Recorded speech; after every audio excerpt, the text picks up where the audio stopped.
Heart2Start Fantasy Football Podcast, man, coming straight to you. From the same hot Sacramento, man. It's blazing, man. Shout out to all the firefighters battling them crazy fires right now. Man, this 2020 been crazy, man. Hey, I feel like all I got to look forward to is fantasy football. I don't like leaving the house with nothing. Ain't this crazy? But you know I was on a flight this morning. That motherfucking plane was so empty, bruh. I had to ask the stewardess what seat I sit in because it didn't tell me. She was like, man, you can just pick wherever you want to. Just don't sit in the middle. Hey, that's where you want. Now I've been waiting. Everything. That motherfucker was empty as shit. We got to get through it the best way we can, and one of our outlets to get away is the fantasy football. And, you know, we had our first episode that dropped on iTunes and Spotify for the first time, so we can get out to our viewers that don't want to just watch YouTube or watch Anchor or any other outlet. We have listened to Anchor, any other outlet. But we're going to continue this pattern all year. So today what we're going to talk about is in tight ends because we did, if you can see on the Instagram, we did running backs, we did wide receivers.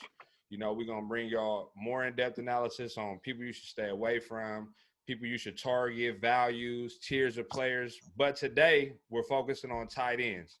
So, I mean, we're going to kick it off. We all said Kelsey. Y'all can give a couple reasons why. I said Kittle. Oh, my fault. See, I'm doing that shit again. Other guy, I'm doing that shit again. Man, matter of fact, I'm sorry, man. Look. Heart2Start family, y'all know, man, it's the Tres Amigos. Kev, Heart2Start Kev on Instagram. JD, where you at? Bruh. Guchinni _JD, Instagram. JHook916 on Twitter, man. I got a fucking Facebook, bruh. I got all the fucking socials, man. But I'm most definitely in on the gram, man. Find me on the gram, at me. Throw the hate, throw the love, whatever it may be, just at me. Let me know how you feeling about what the boy talking about. Yes. Brodie Cortez on Twitter. I ain't really an Instagram picture nigga right now. I'm getting it together. They get on me every day. You got to get Instagram. You got to hit me on they shit right now. And I'm going to see it. But you're an active Twitter member, though. And on Twitter, though. Brodie funny motherfucker, if I might say. So yeah. Hey, and you got your light skin voice on right now. You're going to have to talk a little bit louder, Playboy, man. Oh, man, stop it, bro. Put your mic a little bit closer. On the Twitter, Kittle #1 tight end. Y'all go ahead and talk about Kelsey, and I'll go after y'all. I mean, JD, what you say? Well, when we was talking a little off the show right quick about these two, and he had brought up, Kurt had brought up about GKO, about how him having a deep play ability, and I'm looking at some of these notes that I've written down. GKO only had 6 deep targets, which was 15th in the league. Anything over 15 yards is considered a deep target. Kelsey he was second in the league with 14 deep targets. So the deep play is still there, even though it might not be connecting. He's still there though. It's still there, but that is kind of skewed on Kittle part because Kittle led the league among tight ends and plays over 20 or more. So it's kind of skewed in that Kittle got top end speed, probably the fastest tight end in the league. So that big playability is there more than any tight end in the NFL, if you want to argue that. Maybe Waller right there. So my thing with Kittle, right? So honestly, I really thought about putting Kittle #1 for the fact that the injuries that we battling already at wide receiver, and even the fact that we added Jordan Reed. You know, I think them two on the field would actually open things up for Kittle if he could stay healthy. Obviously, we don't know exactly what Shanahan got up his sleeve, but just wishfully thinking. As you can see, I'm 9'd up right now. It's that time of the year. But the only thing with Kittle is that we know the Chiefs are going to be a high-scoring offense. Like, we know that. Does anybody have any objections to that? That's like, we know.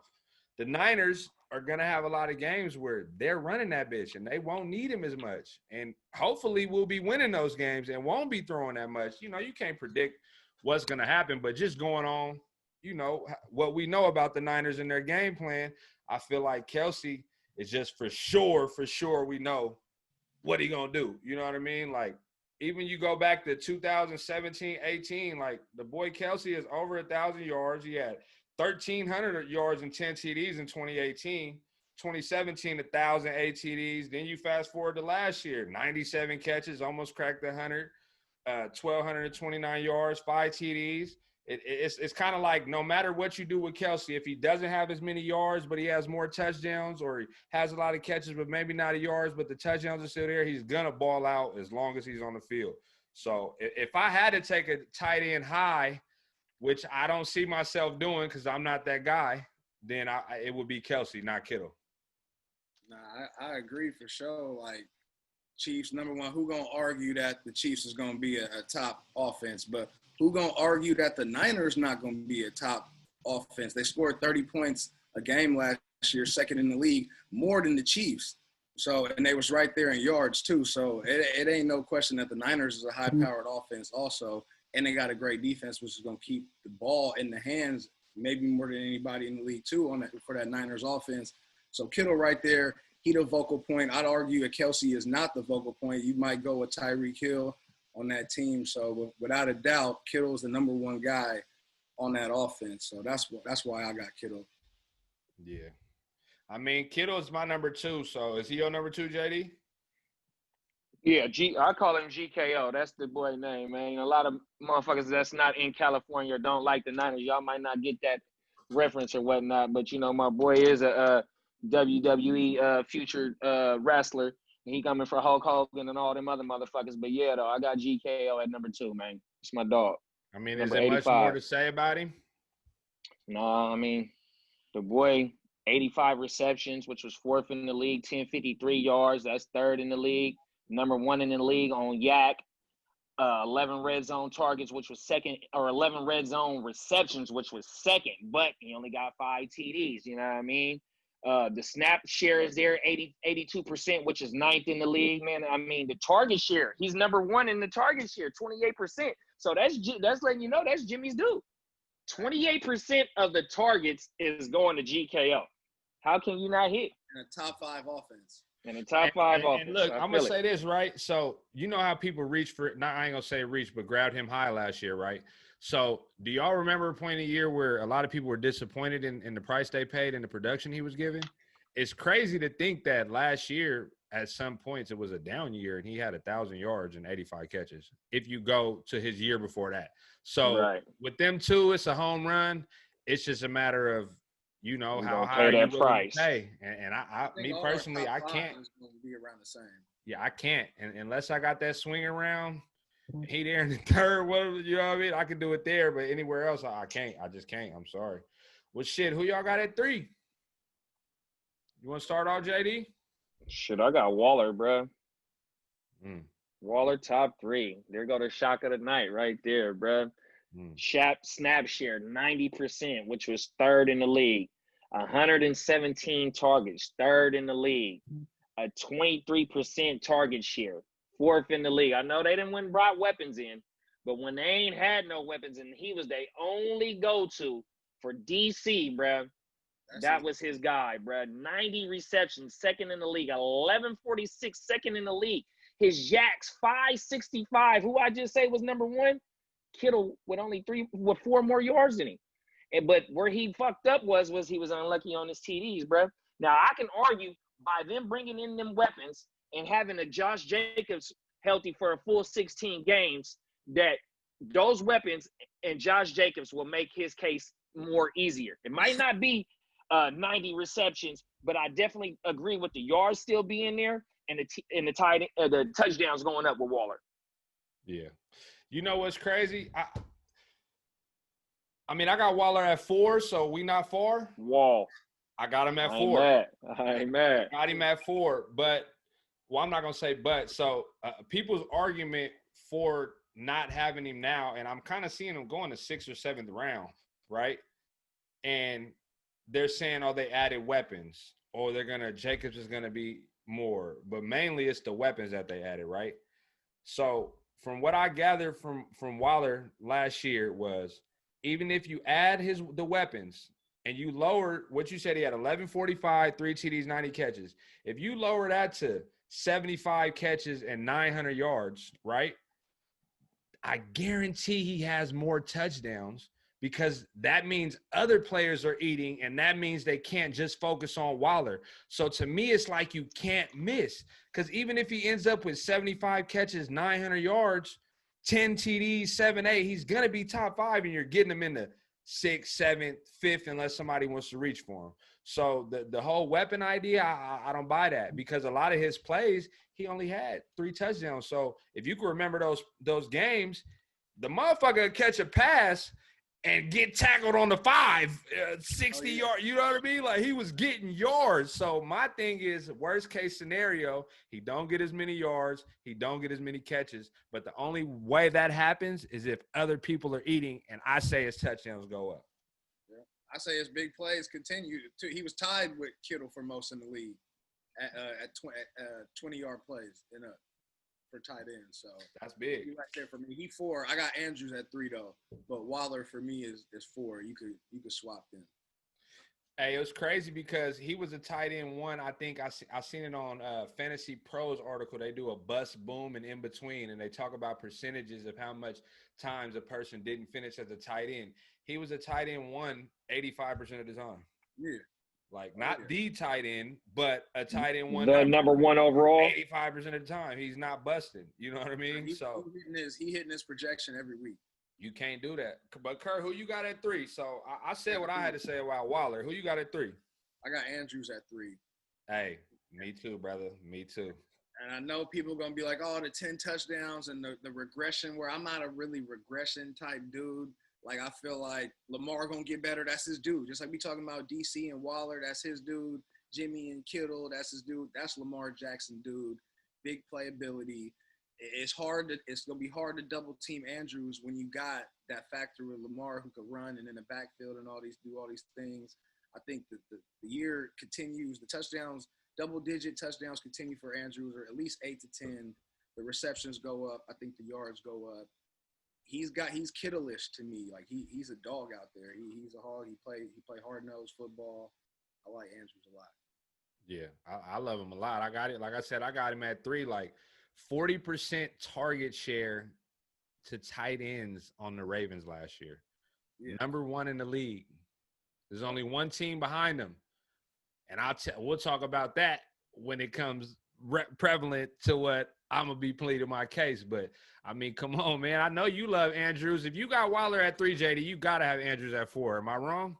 You're wrong, bro. I got Andrews at 5. Yeah, okay, so it was just the efficiency. He had 64 catches on 98 targets, and you had Hayden Hurst over there that they were still trying to get involved, and so they shipped him out. We see that they're invested wholeheartedly in the motherfucker Mark Andrews.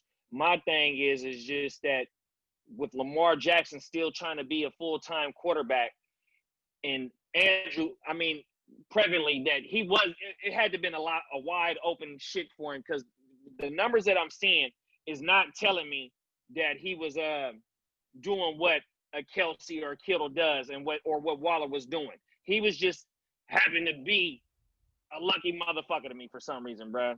That season that he had last year, I don't see that, bro. Huh? Number 2 tight end, lucky. But how can it be 10 TDs?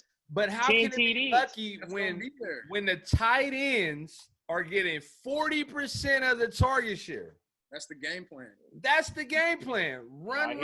I hear it, bro. That means every pass they throw, you got a 40% chance they throw it to Andrew or right.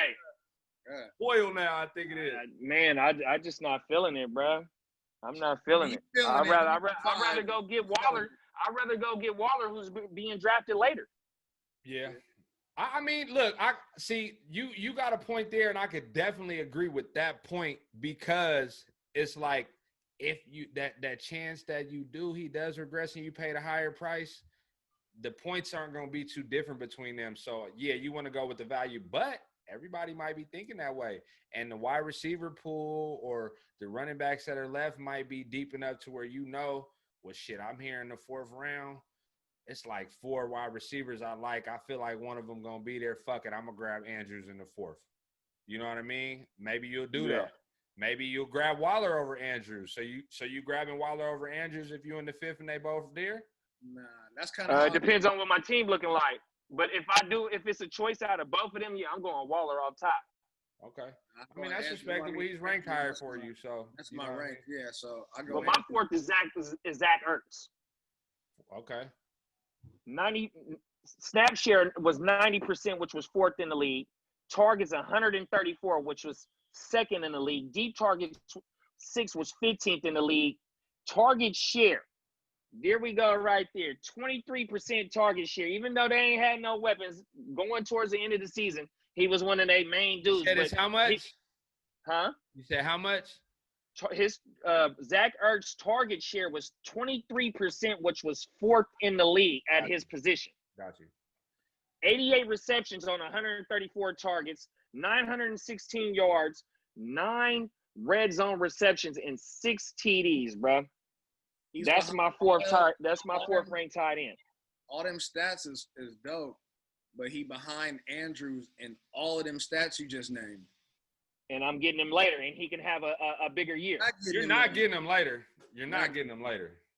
I don't think Andrews is going before. Ertz is going before. Ertz is going before Andrews. He might not. You might be right though. I don't know about that. Not me personally. Nah, you might be right, but it ain't too far. It definitely ain't too far. But see, this my thing, right, JD? So Zach Ertz is my number 5. Me too. So I'm with you. If I got Andrews at 4, I got Ertz at 5. You got him at 5 too, Kurt? Yep. So my thing with him is you said that target share. I love that. And guess what? We said that the Ravens tight ends was 40% target share of their offense. Well, the Eagles was number 2 behind them, 30%. That goes along with your stat that Zach Ertz got 23% of that 30%. You get what I'm saying? So the fact that him and, Goddard, they're still there, they got the chemistry. We know they go to the tight ends. Zach Ertz has only missed 6 games in the last 7 years. 6 games. In the last 5 years, he's never got less than 800 receiving yards. And you know what the TDs were in 4 of those years, the last 4? 4.886. You could lock him in for guaranteed production as long as he's on the field.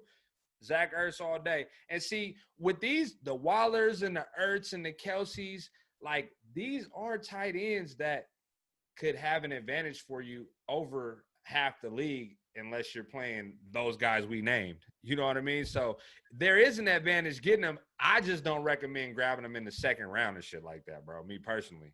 The biggest thing for me for Ertz is he going to be a target monster. Like, he literally get like 10 targets a game from Wentz. So that's a big thing for me. I mean, I like Ertz, don't get me wrong. I just don't like him more than Andrews. Like, I mean, I'm not the biggest. I think Ertz is safer than Andrews.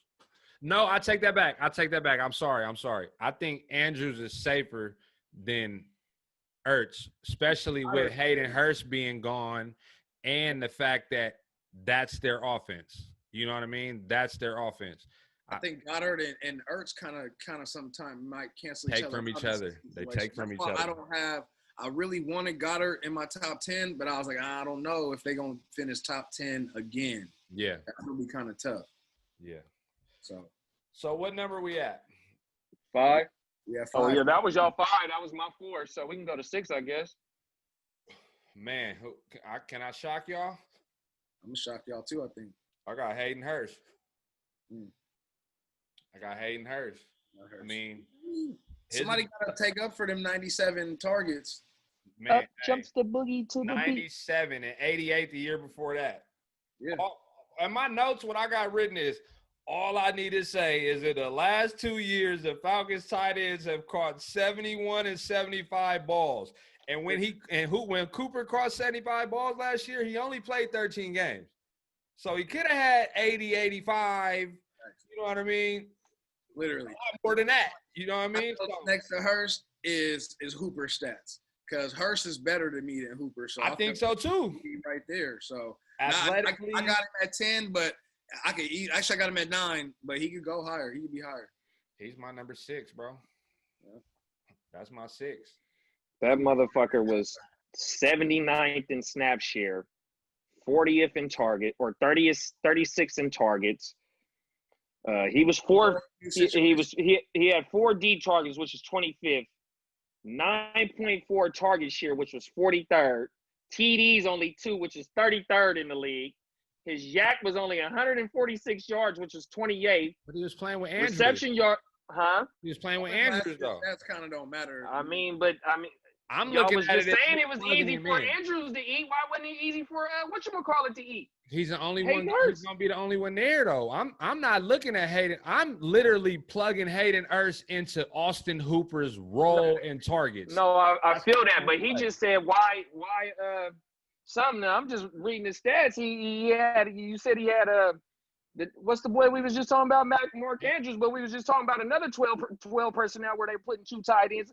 I just don't see how he getting pushed so up and he ain't even produced yet. I understand the target's vacated in Atlanta, but this motherfucker ain't did nothing for him to get so pushed so high up to me. He's the first round system. He's the first round pick. Exactly, and that's part of the reason why Mark Andrews got held back because they was throwing his ass out there on the field. He's a first round pick. We got to try and see what we can get out this motherfucker so we don't look like we dummies saying that we picked him in the first and he's a bust. Because they picked and Hayden Hurst in the first got a little too. bit out of me. Huh? They picked Hayden Hurst in the first some years ago too. Talking about Mark Andrews wasn't the first round pick. No. Hayden Hurst is the first round pick. So they was trying to force feed him to make sure that they don't look like he was a bust. I think they were also looking to possibly trade him if they could, because it was trade talks. But he wasn't producing though. I mean, Andrews was a second round pick. It ain't like he was a bum. Yeah, well, he's literally. But I didn't say nothing about that. I'm just saying that this boy was a first round pick, had every opportunity to eat. No, he didn't have that offense. That's what you're saying. Look, I could go with you, JD. I could agree with you 100% about why is he going so high and people haven't seen him produce. I get that. I'm with that. But the targets. But the part of him being in position to succeed, every stat he ever had in Baltimore wiped that off. We're talking about a team that is thrown to the tight end 70, 75 balls every year for the last 3. They got the same quarterback, same receivers for the last 3 years. All they did was plug the boy in. Now, I will say this in my defense and having him at 6. I know people say you shouldn't rank a person based on their value, but goddamn, you can get him at the 8th, 9th round, really probably the 10th or past the 10th if you're willing to bank on somebody else not wanting him, which I guarantee somebody's going to want him. I grabbed him in like the 8th round in the league because that's where I wanted him. Give him here. You know what I mean? That's what I did. So his value is a lot higher to me because you can get him in those 8, 9, 10 rounds, and he could be top 5. You know, and you still gotta pray to the fantasy guys that he produce. Well, I'm gonna go get more. Any fantasy team I'm ever on, I got more than one tight end, so I'll have a backup. Mad at that. He not in your top 10. I didn't say that. Okay. Oh no, I got him in my 11. He's the one before the last person. Okay. Well, who y'all got at 6? I got Evan Ingram at 6. Okay. Well, you got Kurt. So you can explain Ingram. Oh, I got it. Off top. The numbers I'm finna give you, he missed 8 games, which, I mean, his track record is injury prone, you know, but I ain't predicting injuries when I do my rankings. And so he had, in 8 games, he had an 83% snap share, which was 5th in the league. He had 68 targets. He missed 8 games, which was 14th in the league. A target share of 22%, which was 16th in the league. 44 receptions in 8 games. That was 13th. And here we go right here, bro. 3 TDs, which was 19th in the league, but he played 8 games, so he wasn't too far off the league. You know what I mean, bro? In 8 games on everything. And his receiving yards, 464, which was 15th, and he still missed 8 games. So his production, when he on that field, he's producing. My boy can't stay on the field though, bro. But like I said before I kicked it off, I ain't predicting injury, so that's why I got Evan Ingram at my 6. Hey, 15, 11, and 8 is how many games he played in the last 3 years. I love the boy. I tell y'all, I had him his rookie year. I got him last year and ended up trading him to you, JD, when he was hurt. You took a chance. I took a chance. You know what I mean? However it went. But I got him at number 7. You know what I mean? It's not far from you. My thing is he's one of 2 tight ends that has the most upside with the most risk. You know what I mean? That are in my top 12. But when he plays, he averages almost 5 to 6 catches a game, 5.5 to be exact. Last year alone, like you said, he averaged 8.5 targets a game. Granted, he had 14 catches in 1 game. So, you know, I mean, targets in one game. So, you know, obviously it's going to be bumped up, but you still got a lot of 5, 6, 7, and 8s, and he only played 8 games, like you said. But the upside is there. I mean, his best year, his rookie year, 15 games played, 64 catches, 722 yards, 6 TDs. The ceiling and the floor is the motherfucker get hurt. The ceiling is possibly top 5. You know what I mean? But he's going a little bit too high for my liking, though, to be honest. Me personally. Who you got at that 6, Kurt? Or what you think about Ingram? I got Ingram at 7 too. Not at 6. I got him at 7. Like JD said, he threw the stats out there: 68 targets, 44 receptions, 467. If he played a whole year, you kind of double that. You kind of double everything. Maybe 80 receptions, 900 yards, 6 touchdowns instead of 3. And I put him right there. My top 6 is just more on the reliable side because I've been late in the season when I don't have a reliable tight end, and I feel like everybody in the league do got a tight end they can rely on, and that's not a good situation to be in because I feel like you on the wire every week for tight ends, and you picking tight ends every week. None of them work. So my top 6 is reliability, and so I got the OG Jared Cook in there with the Saints. Whoa. Yeah, you got the OG. I think what? He's number 6. I think with Breeze, he's a check down guy now. Let's keep it real. The air yards ain't there. He ain't throwing downfield. It's Thomas or it's Cook, especially Cook in the red zone. He had the second most play. You wouldn't think this. 33-year-old dude. He had the second most plays, 20-plus yards, right after Kittle and Andrews, and he had 9 TDs. Like, that's where you're going to get your money from is right there. He's going to have close to double-digit TDs, and that's where you're going to get your value right there with Jared Cook. You talking about possessions, bro. They just brought one of arguably the best possession receivers in the game. Yeah, they got a at his age. You know, they got Daniel Sanders, but they still always use a tight end. And they've never really had a number 2 option at receiver. I still think they still gonna get the tight end the ball. That's just how they rock with Sean Payton offense. The boys' numbers are skewed, bro. Who's? The boy numbers are skewed to me, bro. Not skewed. They not skewed. Bro, 43 skewed. You want your number 6 tight end to fucking have 43 catches, bro, for 700 yards and 9 touchdowns. That sounds like a fluke to me, bro. 43 catches and he produced 700 yards. When Breeze, let's keep in mind that when that quarterback, when you don't got the starting quarterback in, they usually rely on the tight ends. He has some big plays. The boy don't get enough targets for me to have him that high. I can't wait till you draft him that early. He did miss 2 games, and Breeze missed 4 games last year. And when Breeze came back, that's when Cook started to benefit more. I got Cook as my 7th. But like I said, with the 43 receptions do hurt. But we can tell that off of the 2 games that he missed and the 4 games that Breeze missed, because we seen that Teddy, he was trying to feed either Kamara or motherfucking can't guard Mike. Exactly. On my mountain. But, I got Cook at my 7th.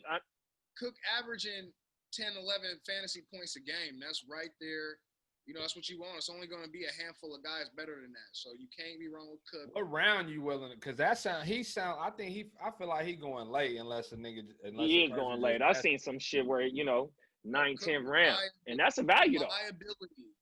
That's my whole shit for the tight end, reliability. After 6, I start going with the injury-prone guys that you might say, with the Ingram and the Henry. But first 6, I got to go reliable with that tight end position more than any other position. That's where some of us capitalize on what my boy Bogart be saying, recency bias. Yeah. The nigga fucked you the year before, you going to pass on him this year. And that's where I come and capitalize, especially if he boom. Yeah, I definitely don't have him. I don't even have him in my top 12. We'll run the tapes back later on in the season. Yeah, I don't have Cook in my 12, and it's really because of a healthy Kamara and Emmanuel Sanders. I'm not fucking with him. He was a bailout. He was a bailout spot last year. He was there when they needed him. He was a one-hit wonder, bro. I mean, his career yards is steady for somebody who ain't never been featured. I mean, the year before that, he had 896 yards, which was in the Oakland system.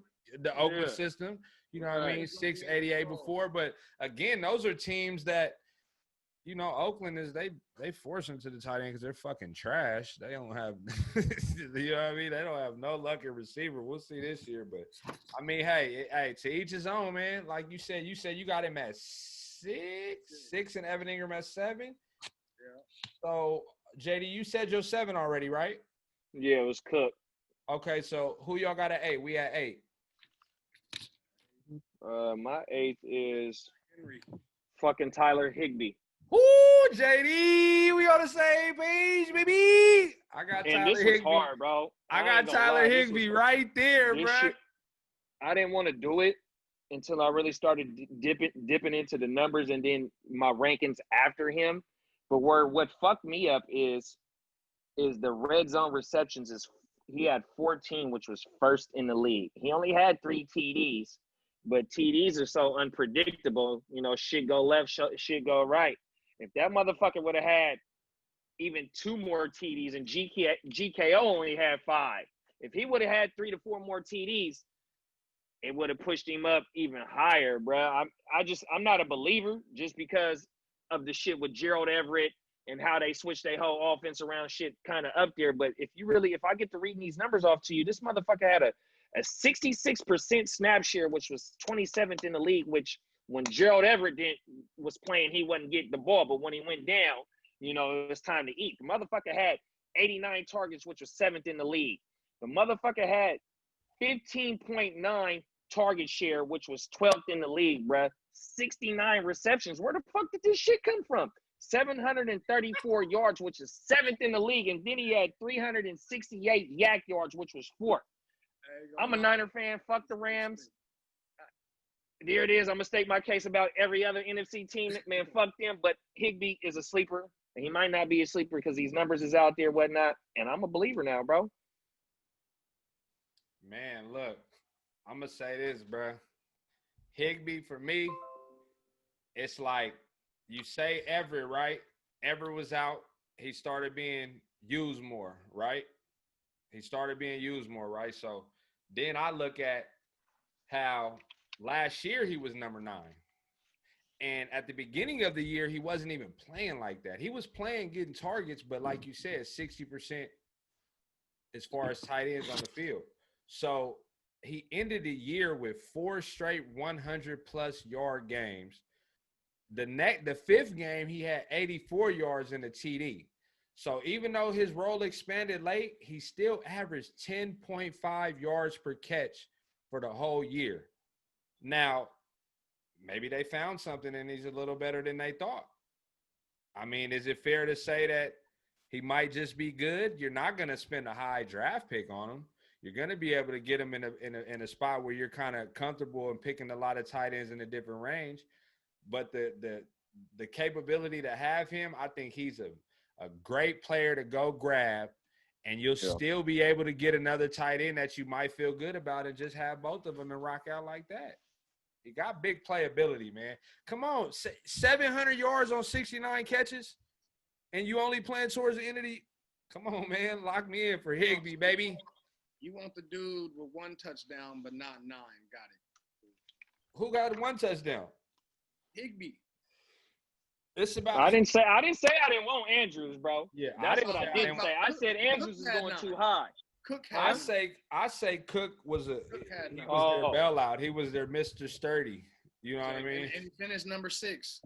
You make a point when you go. You make a point when you say that, but at the same time, what if Higbee had his whole role towards the end of the year that he did?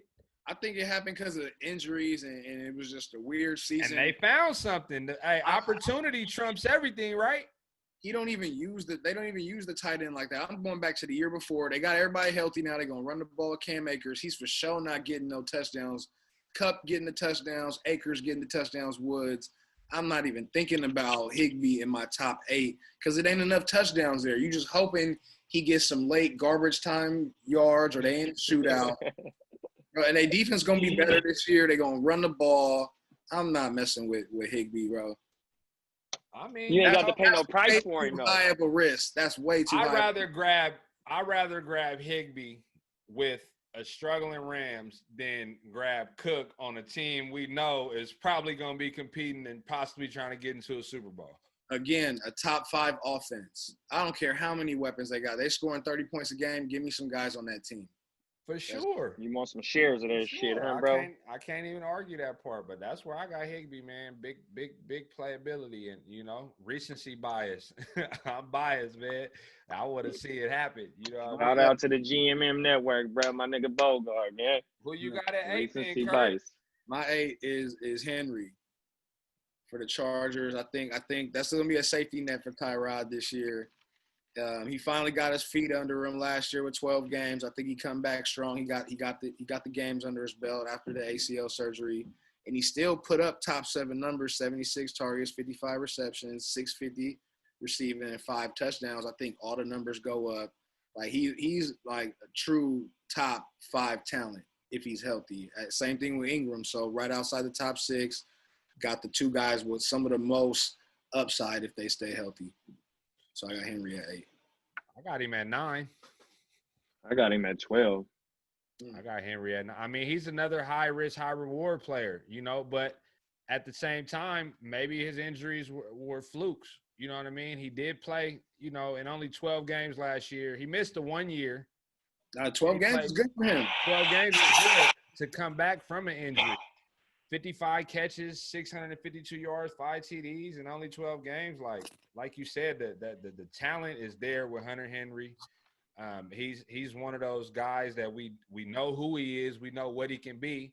So why not roll the dice on him? I'll take Hunter Henry. And honestly, I could easily put Henry over Evan Ingram and Higbee for me. If those 3 are there, because like I said before, Evan Ingram is that crazy high upside for me. Like Daniel Jones loves him. You know what I mean? If he's there, he's top 5.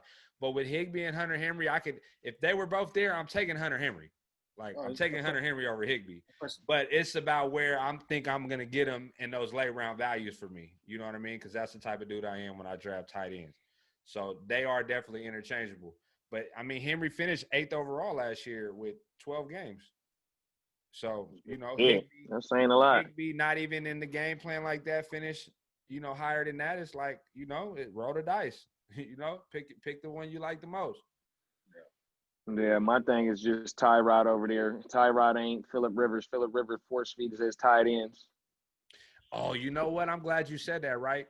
So another thing I think about Henry is he's quarterback proof because you got Tyrod, a game manager type player who might use his tight end a lot. Then if they play the rookie, rookies go to tight end. So in that situation, I love that. And that's another reason why I like another guy that we're gonna talk about, I'm sure, that I got later in the rankings. Not too far. Actually, next, but I'll let y'all say who y'all got at is it 8 or 9? 9, right? 9. I think 9. Who you got at 9, JD? I got Mike Gesicki. That's my 10. I got Mike Gesicki at 9 because of you're early on Gesicki. I had him last year. Man, What that's you what's gonna say, up, bro. Because before you say something, I'm gonna just say that's the guy I was talking about when I said quarterback proof. You got Ryan Fitzpatrick flinging it. Then if the rookie, if Tua come in, tight end is a safety net. You know what I mean? For sure. What you think about him, JD, for having him there? It was just, for them to be the dumpster fire that they was, and one of their bright spots was him and Devontae Parker. Motherfucker had 51 receptions in a horrible offense with 570 yards, which was 12th in the league. His 51 receptions was 12th in the league. Both of them was 12th in the league. That can easily go up with some motherfucking more consistency and a better supporting cast, which they have done a lot in the offseason. This motherfucker had a 65% snap share, which was 21st in the league, and 89 targets. And on that 89 targets, he had them 51 receptions. And that report with him and Fitzmagic, or even if, when we see Tua, the report going to go up, bro. So that's why I got Mike G up there elevated into that 9th spot. I got Gesicki at 10, and all that you said was like, well, I had him there, and he played all 16 games on the dumpster fire, like you said, on a bad team. He was out there for every game, and reliability. That's why he up there for me. And a lot of upside. I just like the fact that Miami, like you said, they making moves. The coach come from that Belichick tree. You know what I mean? That's tight end friendly run.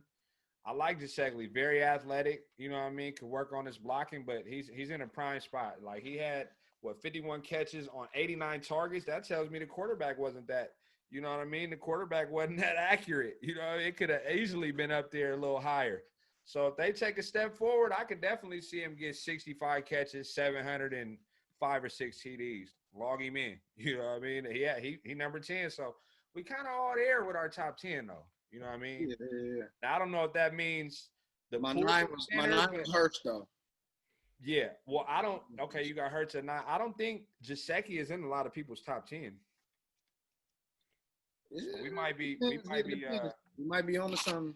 We might be on to back in a minute. We might be on to something. So who you got? So you said Gesicki. No, you had at 9.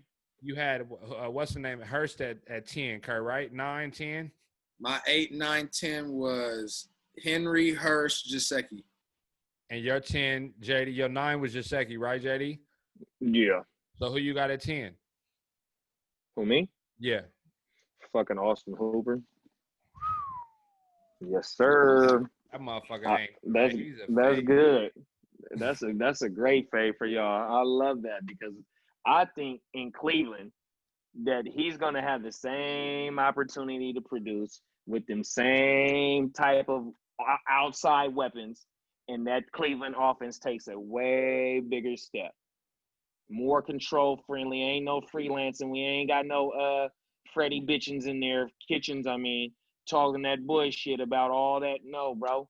We got real football minds in there, real football coaches that's finna get the job done with probably the most talent on offense besides the Chiefs and the motherfucking Ravens, bro. If we just going on paper, them boys is up there. And it's time to make that step. And here it comes. They paid him to come in there, bro. On everything. And then I ain't even got to say the numbers because earlier one of y'all cases was to have somebody up there and you read off this other boy's stats. Entirely, it's two different situations. Though. One's going to a different situation, one going to another situation. But they ain't them doo-doo Browns this year, bro. For some reason, they not. I think his situation is nowhere near the Atlanta and how they treat their tight ends with all them targets. I don't low-key think this is a bust year for Hooper. This is a bust year. Well, look, if you draft him early based on what he did last year, everyone's going to regret it. I don't give a fuck what nobody say. They're going to regret it. Now, the one thing he do got on his side is, well, I ain't even going to say on his side. Rudolph was a off and on when he was in Minnesota. They never just kill with him. He was a guy you could plug in and maybe. That's Stefanski. You know what I mean? He in Cleveland now. They will run a lot more. So it will be a lot of play action opportunities, but I want a tight end that's going to get some volume, and we know that they need him to be part of the game plan. I don't see Austin Hooper as even the fourth option. They gave him $70 million. They gave him $70 million to block. Blocking. What's your word? Decoy. Get some tight. $70 million? Not a $70 million decoy though. I don't know if that was his motherfucking total contract, but it's like 50 to 60 that they paid that boy to come in here. Bro, Njoku is not a vet. If you so Austin Hooper was just not a pass catcher. He could block over there in that system, which is why Atlanta always was able to produce good running backs. So my argument would be, if our line is already shitty, even though we brought some people in, why not get one of the best tight ends based on what he's been doing? You know what I mean? He's still only 25 years old. We got time to do whatever we want with him. But as far as fantasy, I'm worried about them featuring him to where he's going to need to catch the ball 5 or 6 times, 4 or 5. I just don't see it. But Atlanta didn't feature him, though. They feature they don't feature, but the tight ends get 70 plus catches every year, which has been him. Yeah. 70. That don't happen in Cleveland. That ain't been happening in Cleveland. It's a new system in Cleveland though. They paid him $70 million. But I'm saying if I got it's a new day. If I got him right there, I don't know if I won't. Okay, so look, my biggest argument with him is that since he had such a great year last year, people are gonna grab him early. I think unless they're smart. The value, the value. He might go top 5 tight end in a lot of people's eyes, and that's especially people who are paying attention. Based off Especially last year, some people gonna reach for him there on the some people Browns. don't pay attention and just automatically think, "Oh, Hooper, oh, he did it." I'm going with the system, bro. Yeah, I'm going with the system. I'm not valuing a running back in the Andy Reid system that goes over to Adam Gase and the Jets. You feel me? Like the system, they ain't doing it over there. But like you said, it's a new day, so And Stefanski ain't never been a head coach neither, though. I think Hurst outscores Hooper for sure. Oh yeah, we can have a push-up bet on that too. We can bet that. I do push-ups for fun, so I don't need to bet no push-ups. I mean, you know, it's funny though. I got a couple push-up bets with a lot of people. Shout out to Peacock. Shout out to Robbie and from the Rum Boys. Goddamn Kurt. We do all call push-ups. I said Danny Dimes is gonna have a better year than 10. Might be at dinner. So we might be at dinner, but I told them we could be on the podcast and y'all could just be like, "Hey, Kev, I need 10. Turn the camera and bust in push-ups. I'm going to stretch mine out." If I win the bet from y'all, I might ask for 2 push-ups every time I see y'all and stretch it out. You know what I mean? That's the type of dude I am. I don't bet push-ups, bro. I feel you. Oh, you bet American dollars, huh? I'm not a gambling man. So where we at, man? Where we at? So you got the 10. The Hooper was my 10. Sure. Yeah, so JD finished off 10. Who you got at 10, Kurt? My 10 was Gesicki. I got Gesicki too. So let's jump to 11 then. 11, I had Higbee. I got Higbee in there, but I got him at 11. Yeah. Now I'll take the chance on Higbee. Maybe you're right. Maybe they found something. And, you know, it's slim pickings and tight ends after the top 10. So I would take a chance on Higbee right outside the top 10. Tight ends is actually deeper than I thought. It is deeper than I thought, but big production, I mean. Yeah. Who you got there, JD? I got Hayden Hurst as my 11th, bro. You want to say something about him? I said he ain't produced. So why he not? So you might as well put him in the The vacated targets is why that motherfucker is being thrown up there. Exactly. And that's why he's in my top 12, but he not gonna crack no top 10, top 5, sit with no. Well, next year I ain't seen it. In your top 10 next year, be in your top 7 next year. Yeah, he gonna. I don't know about that, bro. We'll see. Well, my number 11 is Gronk. Now, we've been hearing the conditioning reports and all that, but my thing with Gronk is, you telling me a tight end in 6 years who averaged 866 yards over his whole career, 6 years, 3 years he had over 1,000 and over 1,100. The years he didn't, which was 3 of them, he played 7 games, 8 games, and 13 games. Now, you telling me that this man that averaged 866 yards can't come in and get 600 yards and 5 to 7 TDs with Brady? Yes. Because of all that you just said. Because of all them numbers, all them years, all them hits, all that you just said. Yeah. The boy just took a year off and been wiping itself down with CBD oils and you know what I mean, playing with the CBD. So he's coming in. Man, listen, Gronk, I'm not reaching for him. I don't want him to be my starting tight end. But if he's slipping, he's my number 11th. And that's just, I think, on a bad year, he could get you that 650, and that would be a top 10, 12 tight end. No, I think you're right, because if you look at – I looked this up because I knew you was going to have Gronk in there. So if you look at 2018, he was the 11th tight end in the league. But he only had 3 TDs. He had 72 targets, but he was behind guys like Njoku. He was behind O.J. Howard, who's a guy who's on his own team right now. He was behind him 2 years ago, and I had him, and I just seen him limping around. I seen him barely able to move. Like, it was tough watching Gronk that year. Trey Burton finished ahead of Gronk in 2018. Shout out to Milk and Honey. He only had 84 Milk and Honey points. He only had 84 fantasy points in 2018. That's 6.5 a game that he had. Like, I'm cool off Gronk. Like I said, hey, the CBD. So Milk and Honey is one of my niggas' sponsors, man. The GMM Network. That boy, if y'all ain't know, that boy Gronk been off that heavy CBD. He probably been rolling fat backwoods. You know what I mean? Ain't no telling what he doing. He's nice and slim. He's ready to go, bro. If you seen them pictures of what he's ready to do, It's go time for him. But he didn't crack my 12 because I ain't seen him play in a year and a half, 2 years, whatever it's been, man. I just got to see it full. Now, if I was probably in Tampa Bay's what is it called, training camp right now, I might have been able to get on that hype train, but I just ain't seen it. You know what I mean? So my 12 is fucking. Are we on 12? We're on 12. That was 11 for me. Oh, well, okay. Well, my bad.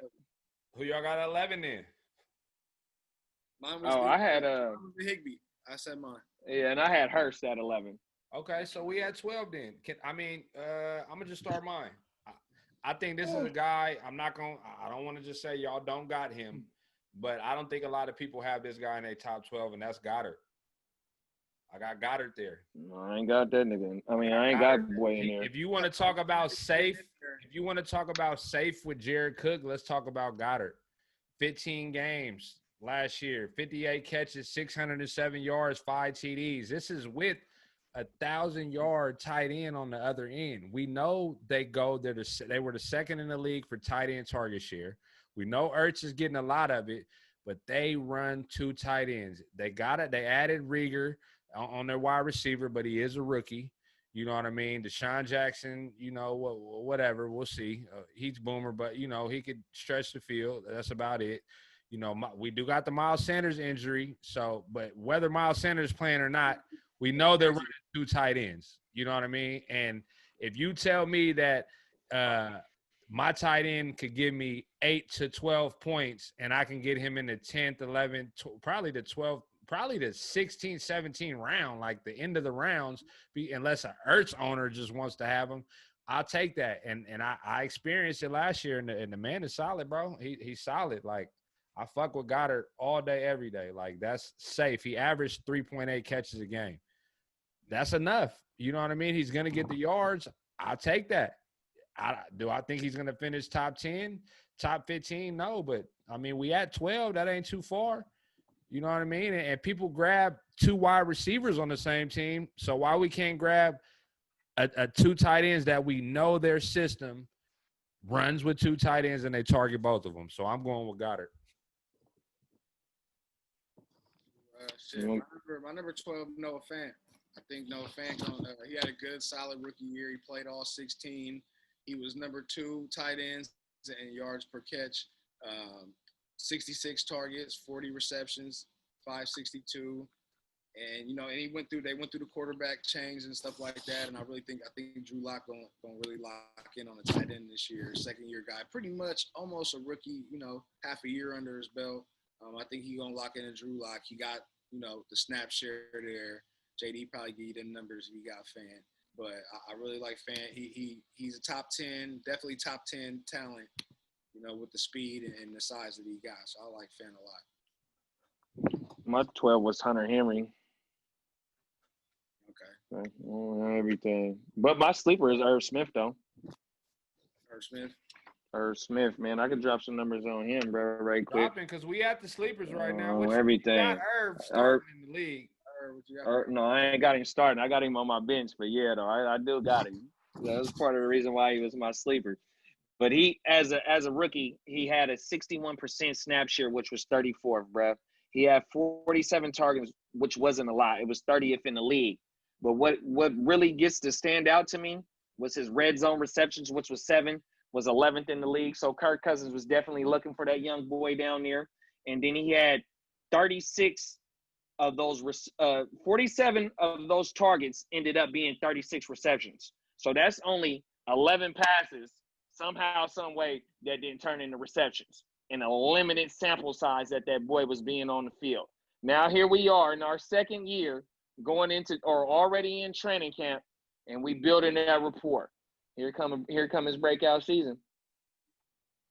Yeah, my sleeper was Fant and Hockenson, 2 Iowa boys. Fant and Hockenson. Hockenson, I would have had him in my top 10, top 12, but he's already coming in still dealing with his ankle.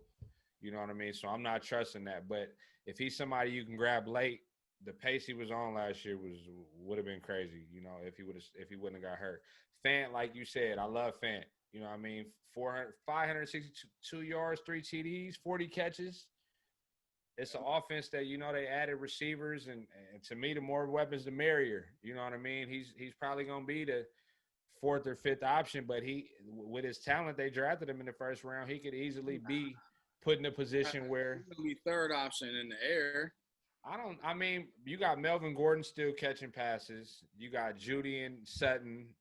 You know, fourth. I give him fourth. He's not going to be second or third. I mean, nobody's looking. He could be though. He could be just because of the quarterback situation. But I got Fant in 2 leagues, and I like Fant a lot. I like Fant a lot. I just like that. I like that they play in the AFC West, and they know they have to chase the Chiefs.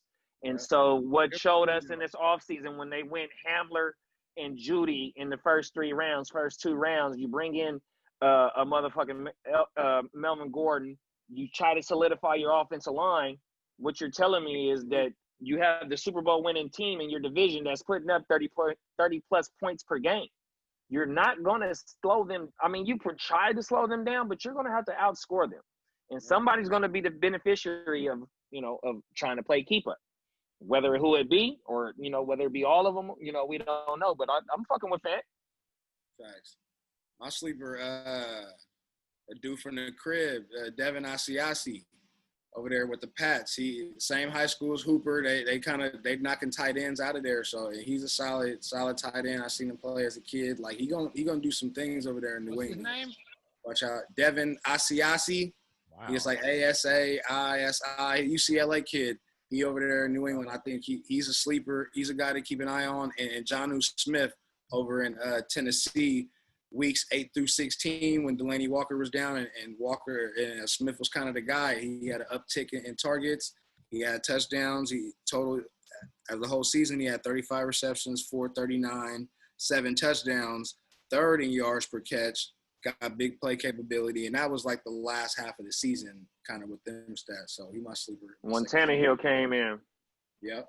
Gotcha. Tannehill when Delaney Walker went down. Yep. Yeah, man. Hey, that's a good one right there because we know New England going to use their young guys too, especially. Exactly. And they like tight ends. They're going to use the tight ends. So, yeah. I think it's him and Watson. I don't know if Watson's there. The other tight end they had opted out. Yep. So, you know, it's definitely going to be – another one I love is Doyle. You know Cam love the tight ends. Doyle. I love Doyle. Rivers there. Yeah, So. I love Doyle. Doyle is definitely TD dependent, but he's also a safety net. So, you know, these that motherfucker's caught 85 catches in 1 year, though. Yeah, Doyle is dependable. Yeah, I like Doyle a lot. Even when Ebron was over there, they still were going to him more than Ebron. You know what I mean? And Ebron's another sleeper too, and that's still his offense. I definitely think he's going to be touchdown dependent for sure, but he always going to get touchdowns. They still got McDonald over there, so you know it's a lot of uncertainty. But if, like we said, if you're not drafting. If you don't got the big 3 to 4 to 5, it's really like a big 5. It's usually only a big 2, but it's really big 3 with Ertz, but it's really a big 5 now. If you don't got the big 5, you definitely want to load up on 2 tight ends if you can because you want to be ready for sure. I recommend getting 2 tight ends no matter what. I don't give a fuck who you got. This is the year of the handcuff. You better handcuff your studs. Man. Especially if you're flex out tight ends too, so that's an option. You might, you know. Bro, it's with the COVID, man, and even just people not going to training camp and not having a preseason to get them hits, like it's going to be a lot of injuries. Like it's going to be a lot of injuries. So you guys need to cuff, man. Like it's winter time. You have a doctor every year anyways. He always predicted injuries. So this for bro, sure. I like insurance, bro. You going to drive a $30,000, $50,000 car with liability? You know what I mean? No, you going unless you balling. Coverage. Yeah, I'm only gonna have the insurance for the Rory. Unless you top picks. So you ain't gonna have insurance for the Honda. You know what I mean? You crazy as hell, man. You gotta protect if you plan on going to that marathon Nipsey style, you better lock up and cuff it. Hey, Kev, a handcuff. Hey, you know what's crazy? I might fuck around this year, draft my whole starting lineup, and then draft every handcuff after. I'm locked into those teams. I don't got nobody else. Only thing I seen handcuff. I will handcuff if it's necessary. But yeah, man, look, man, shout out to everybody who mess with us, man. Heart2Start. Any shout outs y'all got to give? Because it's so many people that mess with us. You know what I mean? Man, the love is real, bro. Man, it's gonna be some motherfuckers I forget. That's Hey, because the real boy quick before tired, you say bro. something, y'all gotta fuck with Bears, Brews, and Bros, bro. They argue like me and JD, bro. They family over Them is there. the fellas over there. The fellas, Fornicator, you gotta go check. Sweetness, Doc, bruh. Hey, them Go boys look is on off the chain, you on bruh. our page. Go look at our page and look at the invitational we did, and all their names is tagged for the league that we in. You definitely got to check out Bears, Brews, and Bros on the thing. Facts. We just did the Hell 100th yeah. episode with our boy Bogart at the GMN Network and Guru, Steamboat Joe. You know what I mean? We Hell stay yeah. messing with the boy Robbie. You know what I Rum mean? Boys, Rum After Boys. Dark, you know, catch All the them Rum on Boys, man. YouTube. Clock On my management, mama. fantasy football plug, piggy bank picks. But look, just go tap in with our Instagram, and we all support each other because it's nonstop content from everybody. And like I told them, I listen to their episodes because it ain't only my opinions that matter. I want to hear some other opinions too. You might sway how I'm feeling. So, you know, it's good to just soak up as much as you can nonstop, man, with this fantasy, because if you stay ready, you ain't got to get ready, man. Real. Any shout out to 100%. Cortez? Yeah, nah, shout out to everybody. Shout out to the love. Shout out to the, like JD said, shout out to the hate. Facts. Oh, that's just tapping in, and you know, I see nothing but love though. So shout out to everybody. And my boy Draft with Red Zone, man. The illest draft kit there is, man. We coming maybe a couple weeks away, you know, with some fire ass shit that we putting together for y'all. That's serious. We got something coming right now, fellas. And Draft with Red Zone, what the fuck he done sent us is a big part of it, bruh. So Yes. shout out to him and him and his crew with the product that they putting out and the content on Instagram, man. Y'all definitely go check in with them, bro. And we definitely Big got greens some. and We things. definitely got some apparel coming through. But like I said, we like to support everybody. And Draft for Red Zone, we definitely gonna be using his draft board that he sent us, along with the championship rings for last year and this year. It's a big package you getting with. It's a lot of good stuff in there. Definitely check them out. But yeah, we're gonna have some apparel and a lot of things coming your way, a lot of free giveaways and gifts, and you know, just trying to engage everybody in this fantasy community we building and rocking out, man. We love y'all, man, for real. Heart2Start podcast. Next episode, we're gonna come with the people to fade, the people to stay away from. You know what I mean? We're gonna get into those tiers so you guys can start putting players in your tiers and seeing where you want to draft them. And, you know, get ready. We got 2-3 weeks away, man. 2.5 weeks, y'all. You better get ready now, man. You better get ready. But yeah, man, Heart2Start. That Shook crew better start getting ready. The Shook crew. The Shook crew is boy, the ones that's who a ain't gem. ready, man. You know? But shout out to y'all, man. Heart2Start coming back to you next week.